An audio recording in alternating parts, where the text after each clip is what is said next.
اردو کور کے معزز دوستوں، میں ہوں ماجد ملک اور آپ تمام دیکھنے اور سننے والوں کو السلام علیکم۔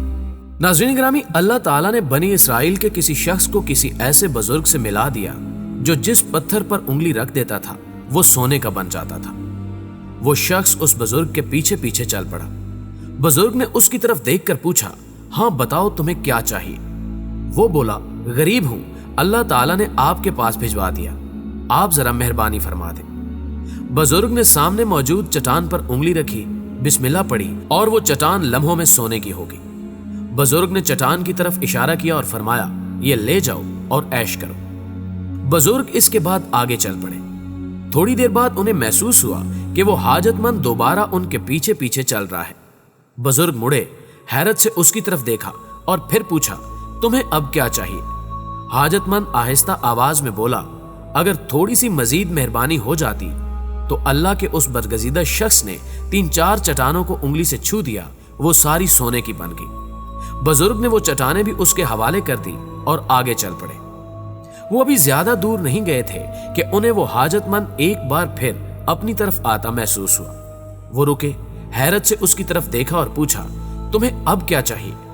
وہ شخص تھوڑا سا جھجکا اور بولا، حضور، کیا مجھے آپ کی یہ انگلی مل سکتی ہے؟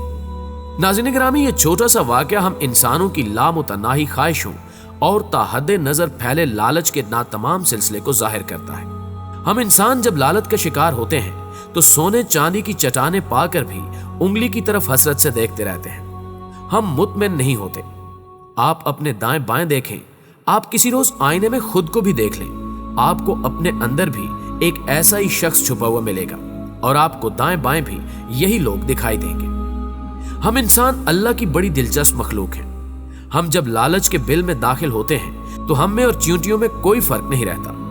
ہم پوری زندگی اپنے سائز سے بڑی چٹانیں کھینچتے رہتے ہیں اور کسی روز لالچ کی کسی چٹان کے نیچے دب کر مر جاتے ہیں۔ پیارے دوستوں، میں لاہور کے ایک خاندان کو جانتا ہوں۔ والد نے بے انتہا محنت کی، کروڑوں روپے کمائے، انتقال ہو گیا۔ لواحقین میں ورثہ تقسیم ہو گیا۔ ایک بیٹے نے پہلے بہنوں اور والدہ کے حصے پر قبضہ کیا، وہ پھر بھائیوں کے مال پر ہاتھ مارنے لگا۔ لڑائی ہوئی اور اس نے بھائی کو قتل کر دیا۔ پولیس کیس بنا، قتل ثابت ہو گیا اور وہ پھانسی لگ گیا۔ جائیداد کا بڑا حصہ مقدمے بازیوں میں ضائع ہو گیا۔ سارا خاندان رل گیا اور وہ جائیداد آج بھی اللہ کی زمین پر عبرت کی نشانی بن کر پڑی ہے۔ ناظرین گرامی، میرے پاس اسلام آباد کے ایک ارب پتی تاجر آئے۔ پوری زندگی مال جمع کرنے میں صرف کر دی، دن دیکھا اور نہ رات۔ صبح فیکٹری جاتے اور آدھی رات کو واپس آتے تھے۔ بچے کب پیدا ہوئے، کب بڑے ہوئے اور کب کالجوں اور یونیورسٹیوں سے نکلے وہ نہیں جانتے تھے۔ بچوں کی شادیاں بھی بزنس پارٹنرشپ کی طرح کی۔ آخر میں جب سونے کی چٹانیں گنتے گنتے تھک گئے تو سر اٹھا کر دیکھا، پتہ چلا یہ پوری دنیا میں اکیلے ہیں۔ اولاد ہے لیکن یہ سر سے پاؤں تک اجنبی ہے۔ 7.5 ارب کی اس دنیا میں کوئی ایک بھی شخص ایسا نہیں جسے یہ دوست کہہ سکے۔ بیوی کو بھی دور ہوئے برسوں ہو چکے ہیں اور ان کی صحت بھی ان سے مکمل طور پر بچھڑ چکی تھی۔ وہ گھبرا کر میرے پاس آ گئے، مگر وہ دولت کی چٹان کو دھکیلتے دھکیلتے اتنے دور آ چکے تھے کہ اب قافلے سے ملاقات ناممکن تھی۔ میں نے ان سے عرض کیا، آپ کے پاس اب خیرات، فلاح انسانیت اور خدمت کے سوا کوئی آپشن نہیں بچا۔ آپ اپنی آدھی دولت اللہ کی راہ میں خرچ کر دیں، آپ کو سکون مل جائے گا، ورنہ دوسری صورت میں یہ سفر رائیگاں اور خاک چھاننے کے سوا کچھ ثابت نہیں ہوگا۔ وہ واپس گئے، فلاح و بہبود کے کام شروع کرنے کی کوشش کی لیکن بری طرح ناکام ہو گئے، کیونکہ انہوں نے 40 برس کی پروفیشنل لائف میں پیسہ کمانے کے سوا کچھ نہیں سیکھا تھا۔ چنانچہ جب پیسہ ہاتھ سے نکلتا تھا تو ان کے دل پر ضرب پڑتی تھی۔ نتیجہ یہ نکلا، ہارٹ اٹیک ہوا اور وہ دفتر میں اپنی کرسی پر بیٹھے بیٹھے انتقال کر گئے۔ اولاد نے لاش سردخانے میں رکھ دی اور جائیداد کے لیے لڑنا شروع کر دیا۔ یہ لاش بعد ازاں عزیزوں اور رشتہ داروں نے دفن کی۔ اولاد جنازے میں بھی شریک نہیں ہوئی۔ وراثت کی لڑائی 3 برسوں سے جاری ہے۔ وہ ساری زندگی جو تنکے جو پتے جمع کر رہے تھے وہ آج کل گلیوں میں اڑتے اور بکھرتے نظر آ رہے ہیں۔ ناظرین گرامی، میرے پاس چند دن قبل ایک اور دوست تشریف لائے۔ وہ بہت دکھی تھے۔ میں نے وجہ پوچھی، وہ بولے، میں نے ایک کمرشل پلاٹ کا سودا کیا تھا۔ پلاٹ کی پاور آف اٹارنی مالک کے داماد کے پاس تھی۔ وہ صاحب اور ان کی بیگم جلد سے جلد ٹرانسفر پر زور دے رہے تھے۔ میں نے جیسے تیسے رقم جمع کی اور پلاٹ ٹرانسفر کرانے کے لیے LDA کے دفتر چلا گیا، لیکن ٹرانسفر کے وقت عدالت کا آرڈر آ گیا۔ پتہ چلا کہ پلاٹ کے اصل مالک پچھلی رات انتقال کر گئے ہیں۔ انتقال کے بعد پاور آف اٹارنی غیر مؤثر ہو گئی اور جائیداد وراثت میں چلی گئی اور پلاٹ کی ٹرانسفر رک گئی۔ میرے دوست کے بقول میں LDA میں کھڑا تھا۔ پلاٹ بیچنے والے میاں بیوی ایک دوسرے سے لڑ رہے تھے۔ بیوی خاوند پر چڑھ دوڑی تھی۔ اس کا کہنا تھا کہ میں تمہیں کتنے دنوں سے کہہ رہی ہوں کہ پلاٹ ٹرانسفر کر دو، ابا کی طبیعت ٹھیک نہیں ہے، یہ زیادہ دن نہیں نکال سکیں گے، مگر تمہارے کانوں پر جوں تک نہیں رینگی، اب تم مزے کر لو۔ خاوند میری طرف دیکھ دیکھ کر پریشان ہو رہا تھا اور میں سوچ رہا تھا کہ یہ کیسی بیٹی ہے، اس کا والد انتقال کر گیا لیکن یہ پلاٹ کو رو رہی ہے۔ میں نے کانوں کو ہاتھ لگایا اور میں واپس آ گیا۔ میں نے آج فیصلہ کیا کہ میں اب مزید کوئی پراپرٹی نہیں خریدوں گا تاکہ کل میرے بچے بھی میری لاش رکھ کر جائیداد کے لیے ایک دوسرے سے دست و گریباں نہ ہوں۔ وہ خاموش ہو گئے اور میں بھی سن کر دکھی ہو گیا۔ پیارے دوستو، یہ چند واقعات ہیں۔ آپ بھی اگر دائیں بائیں دیکھیں گے تو آپ کو بھی ایسے سینکڑوں ہزاروں واقعات یاد آ جائیں گے۔ آپ کی زندگی میں بھی ایسے بے شمار لوگ ہوں گے جو پوری زندگی چٹانوں کو سونا بنانے والی انگلیاں تلاش کرتے رہے، جو سونا اور چاندی اکٹھا کرتے رہے اور آخر میں اولاد کے ہاتھوں ذلیل ہو کر مر گئے۔ ان کی ساری زندگی خاک چھاننے میں ضائع ہو گئی۔ آپ یاد رکھیں، دولت زندگی کے لیے ہوتی ہے، زندگی دولت کے لیے نہیں۔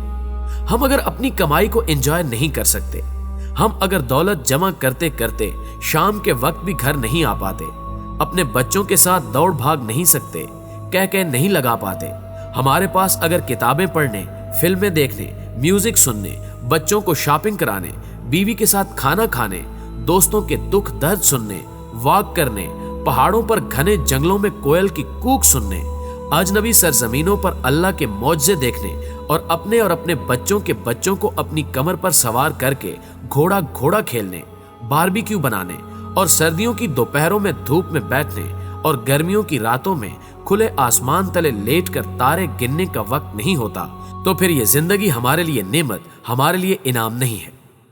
ہم پھر زندگی کے نام پر قید با مشقت بھگت رہے ہیں اور وقت کے جیلر نے ہمیں نوٹ گننے اور سونا تولنے کی ذمہ داری سونپ رکھی ہے۔ ہم پھر مشین کے علاوہ کچھ نہیں ہیں، ہم پھر کیڑے ہیں، وہ کیڑے جو آٹا اور دانے جمع کرتے ہیں اور پرندوں کے لیے چھوڑ کر واپس چلے جاتے ہیں۔ آپ بھی یہ یاد رکھیں، دولت وہ ہوتی ہے جو آپ کو خوشی دے، جو آپ کے دکھ اور آپ کی تکلیفیں کم کرے۔ وہ دولت نہیں ہوتی جو آپ کے لیے تکلیف بن جائے، جو آپ کے دکھ بڑھا دے اور آپ کی ساری زندگی جسے بچانے، جسے چھپانے میں کھپ جائے۔ پھر آپ اور اس فاختہ میں کوئی فرق نہیں ہوتا جو کووں کے انڈوں پر بیٹھ کر ان سے فاختائیں نکلنے کا انتظار کرتی رہتی ہے۔ پھر آپ میں اور اس شخص میں کوئی فرق نہیں ہوتا جو کیکر پر انگور کی بیل چڑھا کر صاف ستھرے انگور توڑنے کی کوشش کرتا رہتا ہے۔ یہ یاد رکھیں کہ زندگی ایک انعام، ایک نعمت ہے۔ دنیا کا ایک اوسط مرد 7.5 ارب بچے پیدا کر سکتا ہے، لیکن قدرت ان 7.5 ارب بچوں میں سے صرف 3-4 کو اپنے سورج کے نیچے آنکھ کھولنے کا موقع دیتی ہے۔ باقی بھی پیدا ہو سکتے ہیں، یہ بھی بڑے بڑے جینیس ہو سکتے ہیں، مگر اللہ انہیں ٹھہرنے اور پیدا ہونے کی اجازت نہیں دیتا، لہٰذا وہ زندگی کی نعمت سے محروم رہتے ہیں۔ اللہ ہمیں پیدا کرنے کے بعد ہم پر مزید مہربانی فرما کر ہمیں رزق اور خوشحالی سے بھی نوازتا ہے، لیکن ہم کتنے احمق، کتنے نالائق نکلتے ہیں۔ ہم اللہ کی اس نعمت کو دولت جمع کرنے میں ضائع کر دیتے ہیں۔ ہم پوری زندگی وہ انگلیاں تلاش کرتے رہتے ہیں جو چٹانوں کو چھو کر انہیں سونا بنا سکتی ہیں۔ ہم سے بڑا بے وقوف، ہم سے بڑا نالائق کون ہے؟ ہم سے بڑا خسارے کا سوداگر کون ہے؟ شاید کوئی نہیں۔ دوستو، آج کی ویڈیو میں اتنا ہی۔ ہمیشہ کی طرح امید ہے کہ آج کی اس ویڈیو نے بھی آپ کو بہت کچھ سوچنے پر مجبور کر دیا ہوگا۔ ویڈیو واقعی اچھی لگے تو اسے لائک کرتے ہوئے اپنے دیگر دوستوں کے ساتھ بھی شیئر ضرور کر دیجیے، اور نیچے کمنٹ باکس میں ویڈیو کے حوالے سے اپنی آراء بھی ہمارے ساتھ شیئر ضرور کیجیے گا۔ نیز چینل پر نئے شامل ہونے والے دوستوں سے گزارش ہے کہ اگر ابھی تک انہوں نے ہمارے اس چینل کو سبسکرائب نہیں کیا تو سبسکرائب کرتے ہوئے ساتھ موجود گھنٹی کے بٹن کو بھی دبا دیں تاکہ ہر نئی ویڈیو کی نوٹیفیکیشن آپ تک باقاعدگی کے ساتھ پہنچتی رہے۔ جلدی حاضر ہوتے ہیں کسی نئی ویڈیو کے ساتھ، تب تک اپنا اور اپنے پیاروں کا ڈھیر سارا خیال رکھیے۔ اللہ نگہبان۔